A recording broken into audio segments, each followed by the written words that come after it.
안녕하세요. 전 48살 청주에 살고 있는 김희영이라고 합니다. 제가 사는 것이 바빠서 주위에 이렇다 할 친구도 한 명 없고 이젠 세상에 혼자 남겨진 기분이 들어 이렇게 글로 제 이야기를 써서 보내봐요. 전 30살에 남편과 결혼했고 10년의 결혼 생활 끝에 이혼을 했습니다. 그리고 지금으로부터 1년 전에 6년의 별거 생활을 끝으로 다시 재결합을 했어요.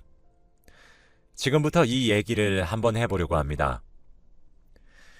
남편과는 지인들의 소개팅을 통해 만났어요. 그런데 만나자마자 저희 둘 다 사랑에 빠졌고 소개팅을 한 그날 당시에 눈빛이 통해버렸어요. 그렇게 번갯불에 콩을 볶아 먹듯이 배가 불러오기 전에 결혼식을 올려야 했습니다. 하지만 저는 어렸을 때 부모님 두 분 다 돌아가시고 없어요. 그랬기에 시댁에서 저를 정말 탐탁지 않게 생각하셨습니다.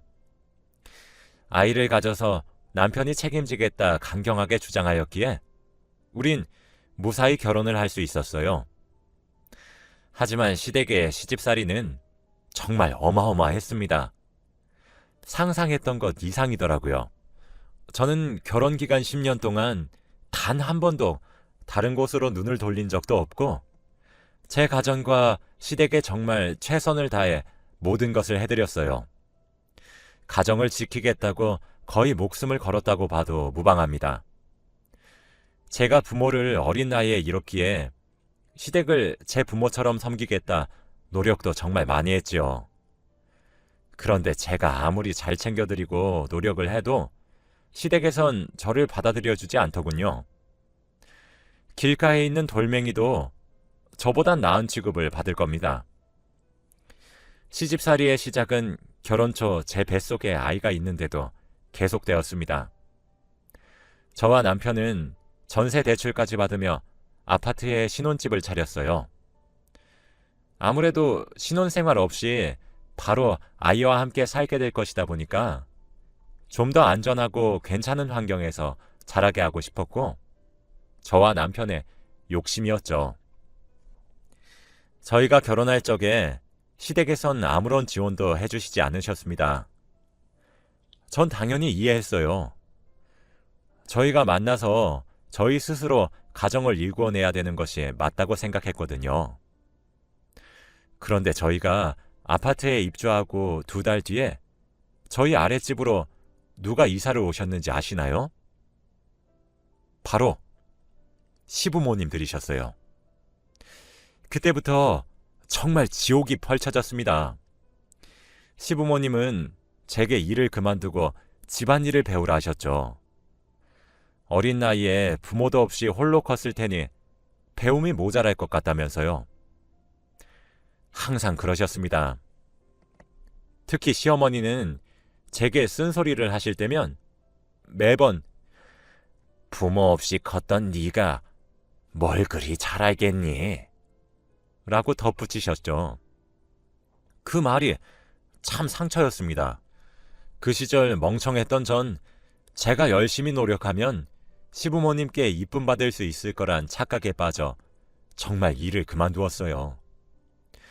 남편이 출근하고 나면 전 아랫집 시댁으로 내려가 밥을 차려드리며 검사를 받아야 했어요. 제가 조금이라도 늦게 내려가면 불호령이 떨어졌죠. 제가 아무리 열심히 요리를 하고 청소를 하며 쓸고 닦아도 항상 시부모님은 못 배워서 그런가? 영 별로구나 라고 하셨습니다. 갈비찜을 한번 한 적이 있었는데 너무 달다고 하시더라고요. 근데 제가 그때 처음으로 갈비찜이 달지 그럼 써야 해요? 라고 말대꾸를 저도 모르게 한번 했다가 진짜 한 달 정도를 우려가며 괴롭히셨어요. 청소하고 나면 검사도 받아야 했고 남편은 하늘이자 기둥이니 항상 낮은 자세로 모셔야 된다고 설교를 몇 시간이나 들어야 했습니다. 신랑이 없는 틈을 타서 저희 신혼집에 불쑥불쑥 찾아오시기도 했고, 밖에서 돈도 안 벌어 오는 주제에 따뜻한 물로 설거지 그릇을 불린다고 보일러도 못 틀게 하셨어요. 옛날엔 다 강에서 설거지를 하셨다면서요. 비슷한 일로 이불 빨래를 임산부인 저보고 직접 빨게 하시더라고요. 아무리 세상이 발전해서 세탁기라는 요물이 생겨도 사람이 직접 밟는 것보단 못하다면서 말이죠. 또 지난밤에 밤늦게 화장실을 갔었던 적이 있었거든요. 이게 임신을 하다가 제가 방광염에 한번 걸리게 되어가지고 화장실을 되게 자주 가게 되었어요. 그런데 다음날 시어머니가 저더러 그 늦은 시간에 남편 깨울 일 있니? 앞으로 새벽에 화장실을 가지 말거라 하시는데 어찌나 서러웠는지 몰라요. 다른 집은 임신했으면 복덩이라 이름도 붙여주시곤 하는데 전 그런 취급은 고사하고 하녀 취급만 받고 있으니 얼마나 서러웠는지 모릅니다. 아이의 성별을 알렸을 때도 배운 게 없어 남자를 못 낳는 것 아니냐며 대를 끊으려고 작정한 것 아니냐며 가슴을 후벼 파시는데 딸을 가졌던 것이 죄가 될 수 있다는 사실을 시집을 가고서야 알게 되었네요. 임신 도중에 산부인과를 갔을 때 매번 들었었던 말은 스트레스를 받지 말라는 소리였죠. 스트레스를 너무 많이 받았는지 임신 중에도 위험을 달고 살았고 음식도 제대로 먹지 못했습니다. 남편에게 화풀이도 많이 했어요. 정말 많이 화를 냈었거든요. 남편도 별난 시댁 식구들의 성질을 알아서 열심히 막아주려고 했지만 그래도 그게 다 막아졌겠어요. 날이 갈수록 살이 빠졌고 산부인과에서 이러면 아이가 힘들어질 수 있다는 말까지 듣게 되었습니다. 그래서 전 아직도 아이에게 참 미안해요. 제가 임신 도중 너무 스트레스를 크게 받아 아이를 예민한 사람으로 만든 것 같거든요. 다행히 아이는 잘 견뎌주었고 건강하게 잘 태어났습니다. 여자아이였는데 저를 너무 많이 닮았더라고요. 이 부분도 시댁에서 정말 싫어하셨어요. 발바닥에 있는 점의 위치나 눈썹 모양 등등 남편을 빼다 박은 구석이 너무 많은데 남편의 아이가 맞냐며 유전자 검사를 들먹이셨습니다. 결혼 10년 내내 정말 갖은 구박과 시집살이로 진짜 고생했어요. 아이를 출산하고 얼마 지나지 않아 정신과에 갔더니 우울증이라고 하더라고요. 매일 시댁에서 쪼아대니 그럴만도 했죠. 결혼하고 난 뒤부터 항상 스트레스성 위염과 편두통에 시달렸고 시간이 지나자 불면증에도 시달리더라고요. 수면제를 먹지 않으면 편히 잠에 들지 못했습니다. 스트레스 수치가 높다고 하던데 남편이 제 이야기를 하면 시댁에서는 본인들을 못된 사람으로 만들기 위해 갖은 수를 다 쓰는 악독한 년이라며 비난했죠. 지금 생각해보면 그 긴 세월을 전 대체 어떻게 견뎌낸 건지 의아할 때도 있습니다. 딸아이를 위해서 버텼던 건지도 모르겠네요. 그랬던 제가 남편에게 이혼을 요구했던 이유가 있었습니다. 어느 날 딸아이가 제게 그러더라고요. 할머니랑 할아버지가 오늘 나보고 엄마는 천한 사람이래. 엄마, 천한 사람이 무슨 뜻이야? 라고 말이에요. 전 그때 깨달았죠. 아, 소용이 없구나. 그날 밤 남편에게 이혼을 요구했습니다. 더 이상 이렇게 살고 싶지 않고 살아갈 자신도 없다고요. 나를 혹사시키는 건 괜찮았는데 왜 내가 배 아파 낳은 내 자식에게 엄마를 천하다고 교육시키는데 이걸 내가 어찌 참고 사냐고요. 그러니 제발 나 숨 좀 쉬고 살 수 있게 놔달라고 했죠. 남편은 제정신이냐고 이혼은 절대 해줄 수 없다고 했습니다. 하지만 10년의 세월 동안 받아온 시집살이로 인해 전 이미 날카로운 성격으로 변한 지 오래였어요. 서로 고성이 오가며 싸우기 시작했죠. 이러다 말라 죽겠다고 당신은 날 죽이기 위해 결혼을 한 것이냐며 고래고래 소리를 질렀습니다.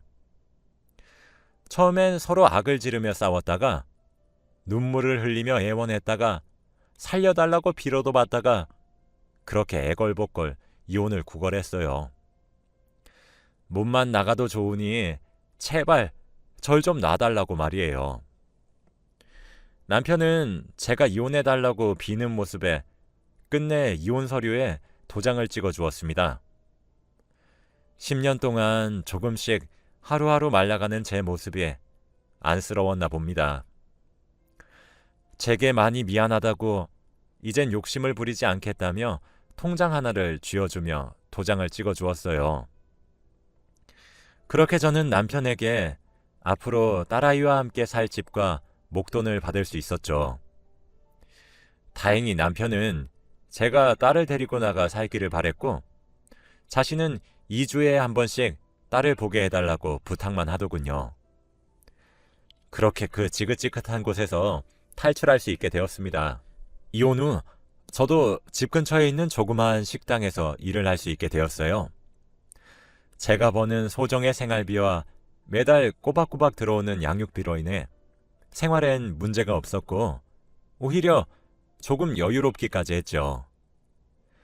매일 서서 일을 해야 하니 다리도 붓고 체력도 달려서 저 진짜 몸이 너무 힘들었거든요. 근데 놀랍게도 10년 동안 지긋지긋하게 절 따라다녔던 위염, 편두통, 불면증 등등이 하나씩 사라지기 시작하더라고요. 정말 마음의 병이었구나 싶었습니다. 사실 저도 정말 악이란 악을 다 쓰며 이혼에 성공했지만 남편의 노력을 몰랐던 것은 아니었어요. 남편도 시댁의 행패에 저를 지키려고 무던히 애썼단 사실을 잘 알고 있었거든요. 제가 편하게 사는 꼴이 하늘은 그렇게 눈꼴 시려웠던 것인지 그렇게 편안하게 살아오던 어느 날 갑작스러운 비극이 절 찾아왔습니다. 제가 암에 걸렸더라고요. 바로 자궁암이었어요. 병원에 건강검진을 받으러 갔다가 자궁에 종양으로 의심되는 것이 발견되었다며 정밀검사를 하게 되었는데 자궁암에 걸렸다고 하더라고요. 자궁의 악성 종양이 이미 다른 기관까지 전이되어 있기 때문에 길어봤자 18개월밖에 살지 못한다고 했습니다. 시한부 인생을 살게 된 것이죠.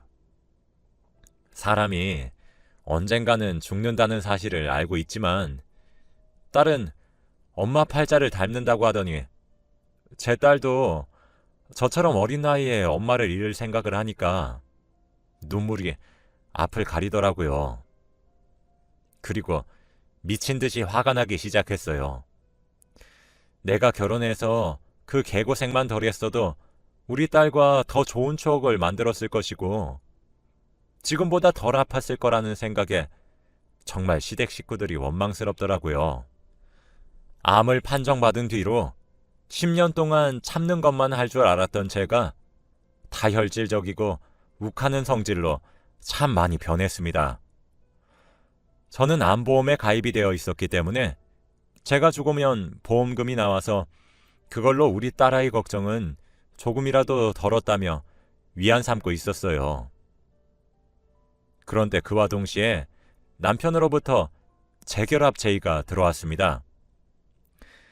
제 보험금 얘기를 어디서 들은 것만 같았어요. 제가 어땠을 것 같나요? 전 재결합에 응했어요. 지난 10년의 세월 보상받고 싶었거든요. 남편에게 암에 걸렸다고 말을 했어요. 그리고 재결합을 받아들였죠. 제 목표는 제가 살 수 있는 남은 기간 동안 남편의 재산을 전부 다 쓰고 죽어버릴 생각이었어요. 제가 당했던 모든 불행의 안갚음의 대상은 남편이 되어버린 것이죠. 어차피 제 몫으로 보험금도 나올 텐데 미리 쓴다고 생각하고 싶었거든요. 오로지 저만 생각해서 내린 결정이었습니다.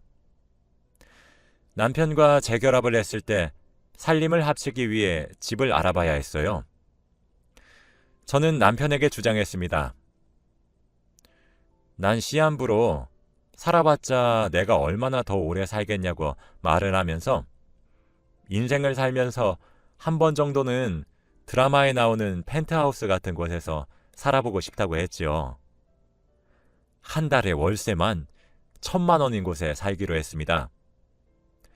처음으로 백화점에 가서 명품백을 샀어요. 샤넬백은 꿈도 꾸지 못할 명품백이었는데 제 손에 들려있더군요.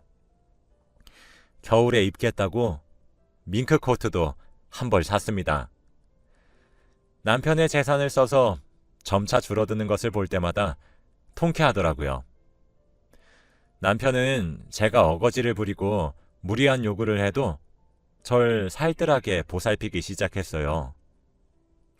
항암 치료를 받으러 갈 때에도 제 곁을 지켰고 새벽에 너무 아파 끙끙거리면 바로 일어나 제 시중을 들었죠.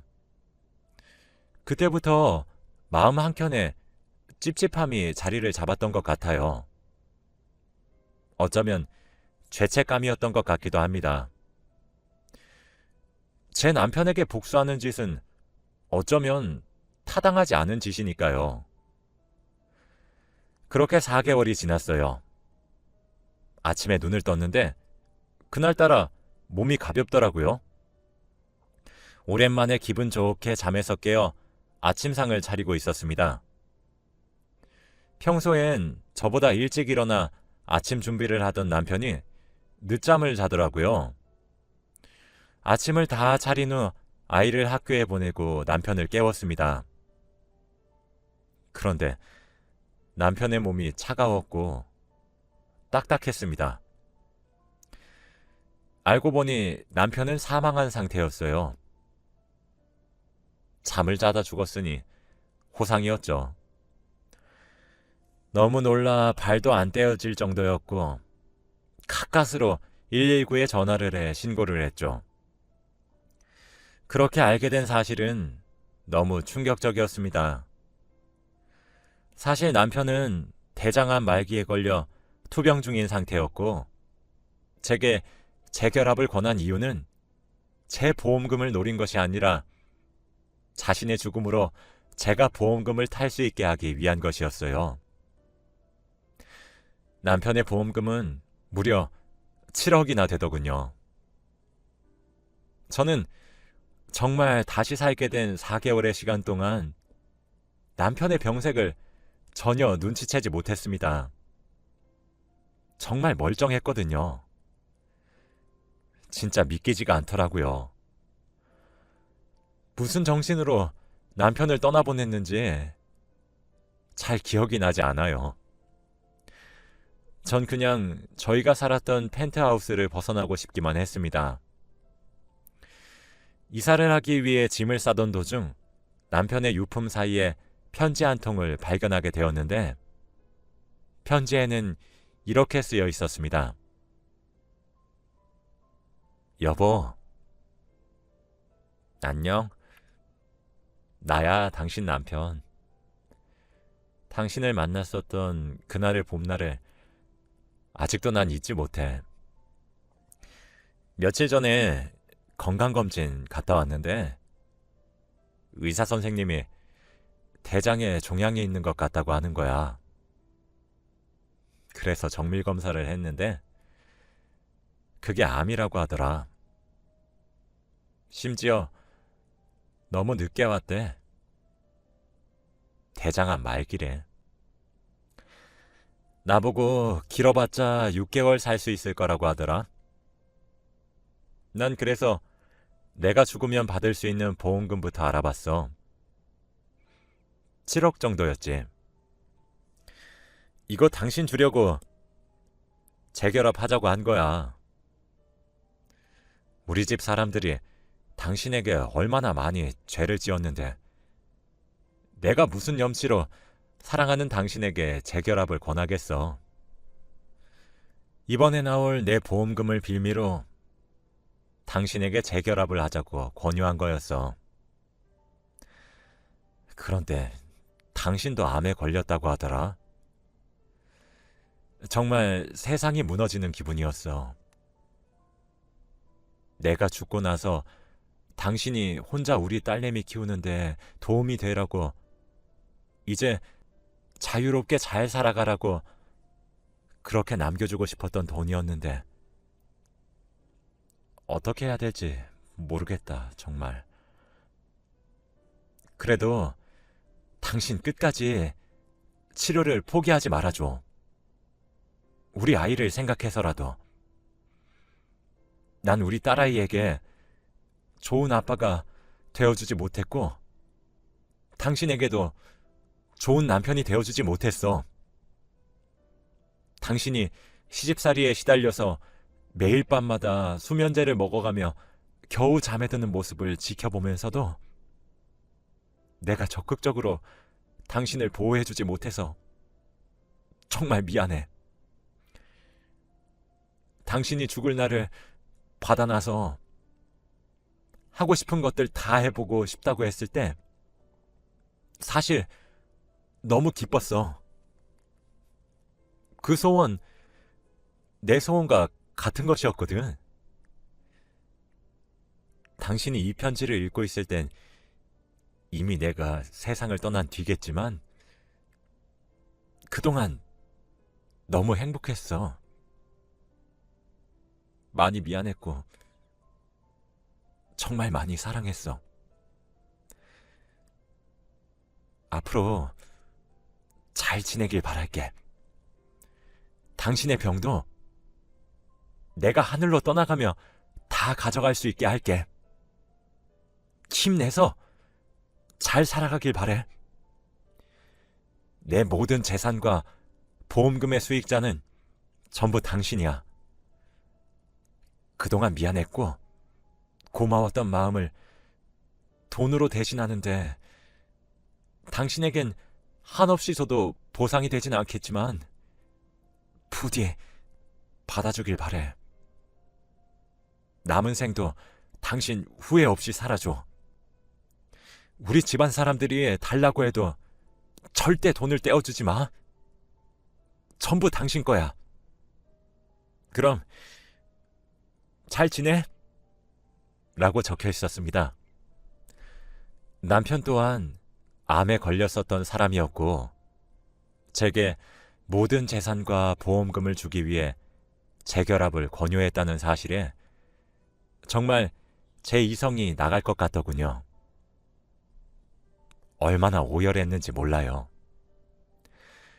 탈진을 몇 차례나 하고 겨우 그 집을 나와 살기 시작했습니다. 남편이 죽고 다음 생은 아프지 않고 건강하게 태어나고 아무에게도 치이지 말고 본인을 위한 인생을 살았으면 좋겠다 싶어 49제를 지내게 되었습니다. 제가 정말 기가 막혔던 건 뭔지 아세요? 남편이 죽은 지 49일도 채 되지 않아 시댁 식구들이 릴레이 하듯 쪼로로 절 찾아와서 남편의 예상대로 재산과 보험금을 달라고 했기 때문입니다. 제게 뭐 해준 것이 있다고 남의 자식 목숨값을 가로채냐고 되묻더군요. 전 남편의 말대로 시댁에 돈 한 푼 떼어주지 않았고 절 찾아오기만 하면 경찰을 부르기 시작했어요. 독하다. 어떻게 저런 애가 있냐. 온갖 소리에도 반응을 하지 않았고 법적으로 조치를 취하기 시작했죠.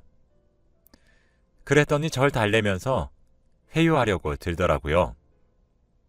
이름보다 야, 너 이런 말로 부르던 사람들이 아가라고 부르는 꼴이 어찌나 우습고 기가 막히던지 결국 법적으로 조치를 시작했고 시댁 식구들은 오만 욕을 다 하고 제게 떨어져 나갔죠.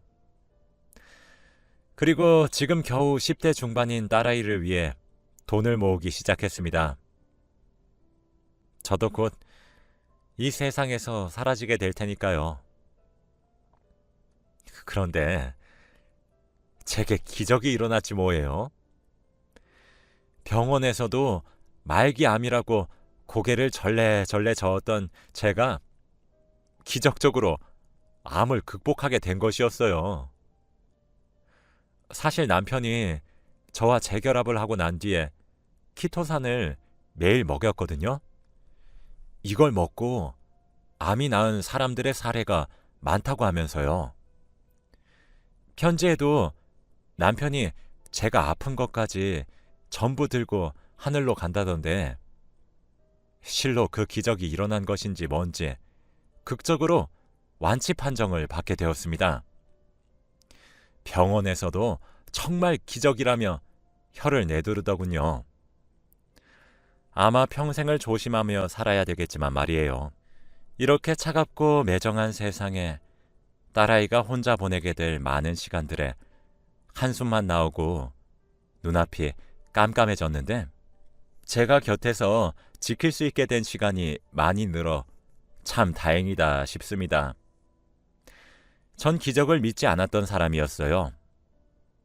하지만 이젠 저와 제 딸아이를 지켜주는 누군가가 곁에 있는 것만 같아 마음이 참 든든합니다.